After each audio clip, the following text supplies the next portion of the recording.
All right, ladies and gentlemen, boys and girls, Mr. and Lady, thank you all for tuning into Kinetic Acidic. I am your host, Jerm, the hostess with the mostest. And I want to start off by saying I hope you all are having a beautiful and happy Friday. Now, this week has been filled with a lot of goofy and silly remarks by a lot of goofy people, but we are going to focus on the entertainment world and we're going to focus on some stupid comments made by some rappers, many of which I'm a fan of, and one of which is like my favorite rapper, period. I'm gonna start off with the people that aren't him, and I'm gonna start off by talking about Jay-Z. Now, this Jay-Z quote is not necessarily the worst thing in the world. It's really just it's just hypocritical and goofy. Because Jay-Z, during an interview, came out and said that he thinks that rap culture that has no more need for beef, for battle rap and things of that nature. And this is coming off the heels of the Kendrick and Drake beef. I know it's the topic that never dies, discussion that never ends. But what made Jay-Z come out and say this was he was reflecting on how Drake was treated afterwards, how Drake was spoken of, and how his whole reputation took such big hits. And I get where he's coming from to a certain extent. I get what he was trying to say. However, not only is this hypocritical coming from a man who, back during his beef with Nas, made a whole song where he talked about fucking his baby mom and leaving a used condom in his baby's car seat. It's also just coming from a place, I feel like, of a man who just can't handle the consequences of what happens when you lose.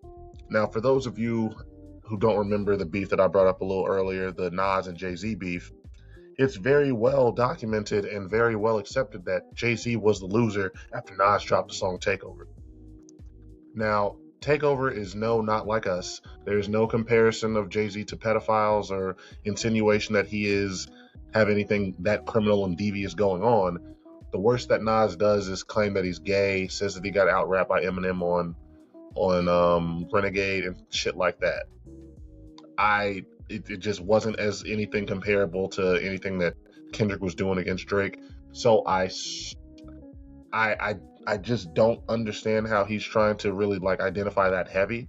I can get maybe seeing as a loser, knowing that Drake maybe doesn't has gotten a little extra, but I just don't agree with Jay-Z. I don't know what he was trying. I don't know what he got off saying this or thinking that it would really register a hit, but it was just dumb. And it's an example of, I think, maybe sometimes rappers, why are you even trying to defend Drake that much? Because at the end of the day, and this is all I really have to say, that I'm reminded of when people try to defend Drake for this shit or bring up all this stuff about how it was ridiculous him being called a pedophile.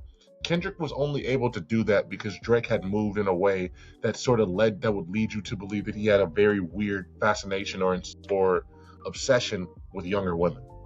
Kissing the girl on stage, sliding in the DMs and just having text message exchanges with Millie Bobby Brown before she's even fucking 16. The fact that you are out here, taking models on dates on their 18th birthday and already liking pictures of them before that. There's just a lot of shit that he did that would lead somebody to believe, if they didn't know any better, this guy might like him on the young side. So Kendrick taking that and just sort of, just having some fun with the fact that this man had left such a breadcrumb of bullshit, I have no problem with. If anything, all it should show is that Drake needs to learn how to move better and not leave himself open to that type of take. Especially when he's the one who who sort of pushed Kendrick into going that route when he dropped the AI Tupac song. If anybody actually remembers that. Now, but that's all I got to say about Jay-Z. The only other guy that I want to talk about before I get into the main subject, though, is Kanye West. Now, Kanye hasn't necessarily done too much recently. I don't think he's done anything aside from come back and announce his album Bully and how he was going to drop it. I know he had a live listening session a couple nights ago, if not last night. What I will say is this. Anybody that is still choosing to allow Kanye to come back, still giving him plays, still fucking with him or following up on news surrounding him, that is certainly a choice. After everything this man has done, after everything he has done to alienate himself from his fans, from the general public, and just to antagonize just very specific demographics, choosing to support him, choosing to just fuck with him is a choice. Travis Scott is fucking with this man and doing songs with him after he's come out and claimed and said that Hitler wasn't that bad. That's certainly a choice. I get loyalty. I get wanting to have the back of somebody who like helped put you on. But at a certain point, you are making a choice and you are like choosing to just support bullshit. And so if that's the choice they want to make, that's on them. And if you choose to want to listen, that is on you. And that's all I'm going to say when it comes to that. Now, I have to have a very difficult discussion and have to come to terms with the fact that J. Cole is out here saying a lot of dumb shit and just moving really weirdly. And I'm not okay with it. Now, J. Cole recently released The Fall Off. He's gearing up and pretty much getting ready to go on this big ass tour. And he decides to go and do an interview with Cameron on a podcast. And during it, he just did a lot of goofy and weird shit. Now, the biggest thing that I want to touch on that I had a problem with and that I didn't understand his mindset was the way that he handled the Puff Daddy and the Diddy thing. Now, for those of you who are unfamiliar, J. Cole and Diddy had a scrap. They had a fight. It was a long time ago. J. Cole doesn't speak on it that much, but apparently it was some type of issue that Diddy was having with Kendrick coming out and saying he was the king of New York when he dropped that verse on Big Sean's album. And I guess J. Cole stepped in and defended him. They started fighting. Apparently, that shit got squashed real quick. J. Cole says it didn't turn into anything big. Him and Puff got cool right afterwards. I will say, I did notice that after that I want to say it was around this time, you don't notice J. Cole. You don't really ever hear about him being in cars too often. Like, I haven't really seen this nigga like driving or behind the wheel of a vehicle since that fight. It was always on a bike or on a bus. I remember he started doing that. And, you know, after Kid Cudi got his car blown up, I'm just going to say nigga was probably moving very smart. But with that being said, with all this shit going on, he talks about how he had a whole podcast episode ready to go where he was going to talk about the Diddy fight and everything that happened and just give his background on it. But he said that in the midst of it, like being prepped and being readied, everything with Diddy happened. He got like arrested. The feds came down on him. And this man decided that, you know, I don't want to kick a man while he's down and release this and have everybody clown on him and give the world and the news more ammo. And if this was just somebody like shit, if this was just even Boozy or somebody who had been doing like that and going through some shit like that, it's one thing. J. Cole, this is a nigga that was fucking kids, that was abusing the shit out of women. We've already seen the video of how he was doing Cassie. We've already had multiple people come out and accuse him of so much heinous and just demonic shit. What the fuck do you mean I don't want to kick this man while he's down? Fuck this nigga. This is a weird hill to die on, or a weird fucking case to try to hold some virtues or anything like that on, because listen, this man also in this interview was talking about how he was so happy that the public wasn't able to take down Drake all the way. I can understand maybe wanting to have some type of love and still respect for Drake. Drake hasn't really been caught up on anything overly serious. I know I talked about him having a weird potential obsession with girls and shit. None of that has been substantiated to the point where you can actually like hold anything against him. We don't have a video out here of Drake beating up or just like trying to like get aggressive with women, especially with young women. So completely different scenarios. Diddy is a monster. He is a monster that we have seen without the mask. There's no need or no point to even be trying to like make it sound like he is like just misunderstood or that he just needs to like still have support. What are we supporting? There is nothing about Diddy to support or back up, especially for a nigga like J. Cole in the industry who prides himself on trying to make things better, on trying to... It's such a weird fucking thing to even do in that interview. I'm still trying to wrap my head around why he would even come out and just say that, because at the end of the day, if you didn't want to shit on Diddy, you didn't need to say anything. You could have just said, I'm going to leave it alone. But coming out and saying, I don't want to kick him while he's down, nigga, he has no problem kicking anybody else while they're down. The same nigga who, after Pac died, came out and literally released a Pac diss track. Nigga couldn't help himself but to get on track and say, fuck him. Not only that, This nigga J. Cole, for some reason, thought it would be a good idea to, when explaining why he was late to the interview, say that, yeah, I decided to just be even more late than I already was because somebody had already called me and told me, you're late now, so fuck it. Why not just show up even more late? Not in comparison to the Diddy stuff, but I'm just bringing this up to just show y'all, this nigga just got in this interview and decided to just let his whole ass show. I'm sort of just like the more, like, it's just, there's been nothing but bad headlines coming out of this, and it's understandable because he just said a lot of goofy shit. And he just made himself appear out of touch. To top it all off, we have J. Cole in 2026, after everything that happened with Kendrick and Drake, still trying to come out and say that, still trying to blame everything that happened with him involved in that beef on us, on the general public. The nigga has still refused to take any personal responsibility for what happened. And as we're going to get into, I can admit that there's one real big reason why he did. To make things clear, J. Cole was peer pressured into this response. J. Cole, knowing him and knowing the way he's moved throughout his entire career, he had no desire to mention Kendrick. He had no desire to beef with Drake.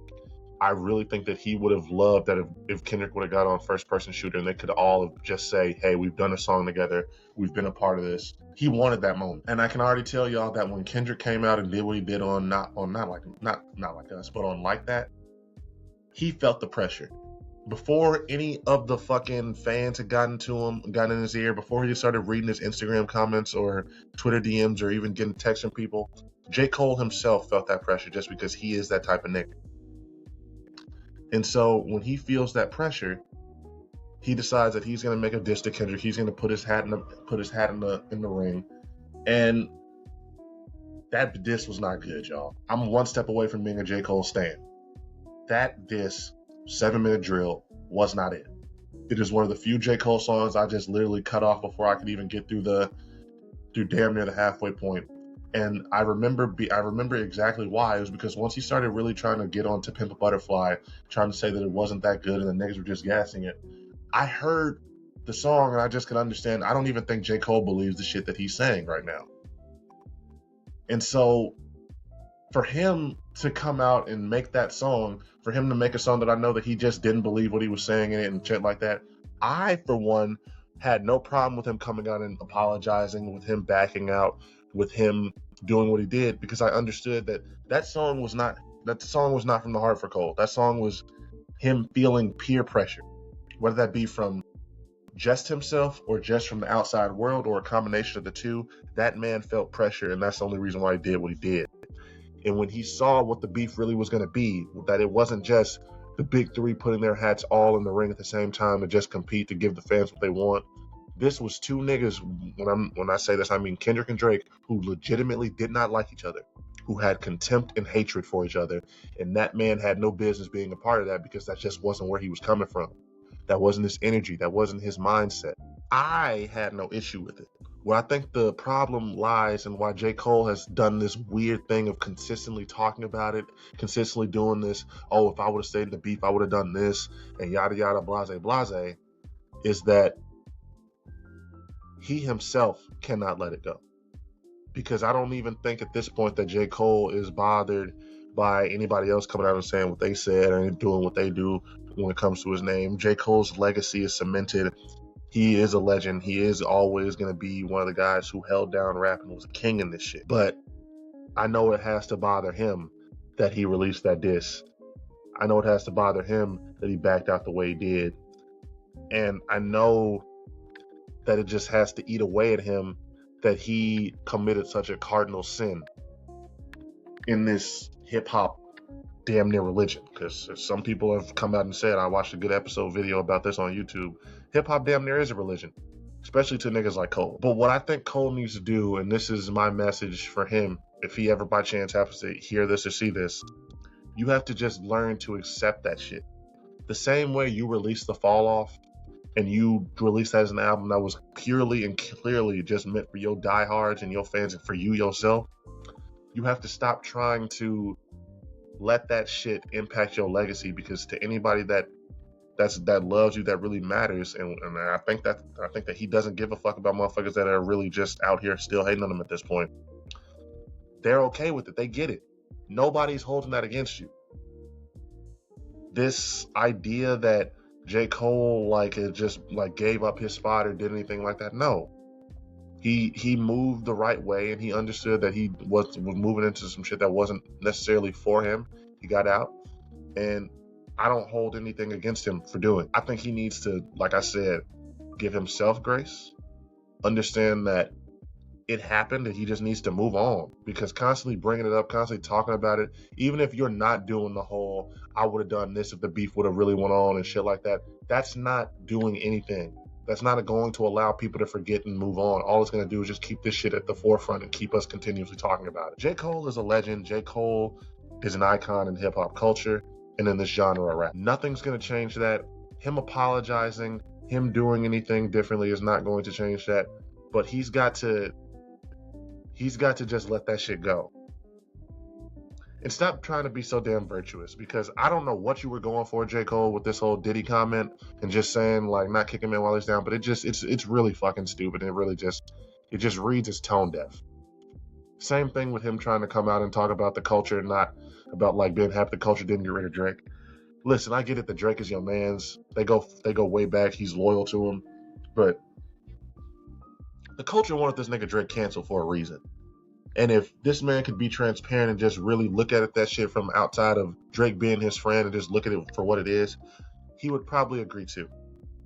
But that's enough for me. I don't have anything else I really want to say about it. J. Cole came out and said a lot of dumb shit, but at the end of the day, he's still my favorite rapper. He's still one of the top guys that I've ever listened to, so I'm not going to be able to disown him all the way. But like I said, y'all, this has been Kinetic Aesthetic, and that's really all I got for you today. Make sure you like, follow, subscribe, tune in, subscribe, like, all these buzzwords that I want you to do so that you are up to date and in tune on everything that Kinetic Aesthetic drops, and just so that you are able to stay notified. But like I said, this has been your boy Jerm. It's been Kinetic Aesthetic. I am the hostess with the mostest. Y'all have a good rest of your day and have a good rest of your weekend, and I'm out.